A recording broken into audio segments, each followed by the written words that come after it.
La jornada de vacunación contra el coronavirus a personas entre 40 y 49 años en Mérida y municipios avanza con agilidad y afluencia. El secretario de Salud del Estado, Mauricio Sauri Vivas, visitó el módulo habilitado en la base aérea militar número 8, donde supervisó el segundo día de vacunación a personas de entre 40 a 49 años, que se desarrolló en orden y sin contratiempos. En la jornada del miércoles se aplicaron 24.271 primeras dosis en personas de entre 40 y 49 años de Mérida y municipios y mujeres embarazadas. Acompañado del coordinador estatal para la vacunación COVID-19, capitán de corbeta Carlos Gómez Montes de Oca, y del comandante de la base aérea militar número 8, general de ala piloto aviador Juan Ángel Jardón Aguilar, Sauri Vivas supervisó el módulo donde platicó con las personas que acudieron a vacunarse, a quienes reiteró la importancia de contar con el biológico, porque previene contagios que en algunos casos terminan en hospitalización. Para atender a la población de 40 a 49 años en Mérida, se administra más de 133,000 dosis de la farmacéutica AstraZeneca de 8 de la mañana a 6 de la tarde en 2 macrocentros y 6 módulos habilitados para el proceso. Teleyucatán te informa.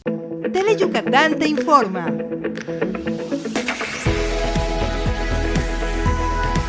Lunes a viernes, 3 de la tarde. Síguenos.